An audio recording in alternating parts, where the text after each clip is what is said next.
of course, we also have another big story. We had a lot of news this week, actually.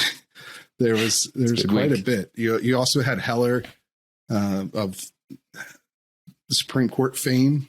He was the plaintiff in the famous Heller case, which established there is in fact a individual right to keep and bear arms protected inside of the Second Amendment. That was the result of his case. He's back now. He's sued DC a number of times since that first case, but his latest case, he has again won, although this time he won without actually getting a court order, which is fascinating development, actually. So DC, actually, can you give us a little bit of background? What did DC do in this case?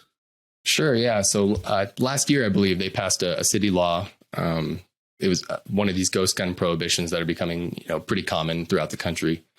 But theirs was fairly extreme just in the way it was written. It was broadly construed to essentially outlaw all manufacturing of firearms within the district. Yeah, even licensed manufacturing, right? Yeah, even licensed. There was no exception in the language of the law, which is obviously very broad.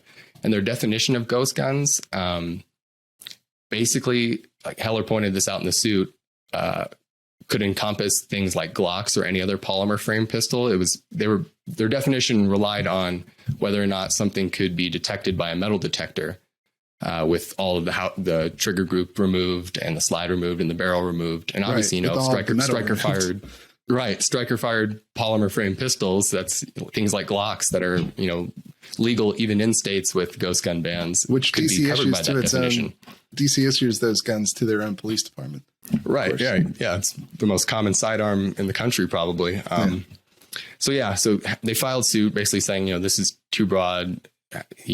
Goes way further than you can't even manufacture your own guns for personal use. And so the DC City Council, at the behest of the Attorney General, entered in an amendment and actually voted and approved it, basically to give a procedure for people to continue to self-manufacture firearms, so long as they get it registered and it's not a prohibited firearm that they're creating. They essentially backed down on the suit. Right. Effectively, they gave Heller what he wanted, and they did that without being ordered to by a judge, which is very unusual in DC. Usually they'll fight these things all the way to the Supreme Court in the past. And this time they didn't. So I think I might write an analysis piece for the members newsletter on Sunday, just detailing this and what it means and why it might have happened.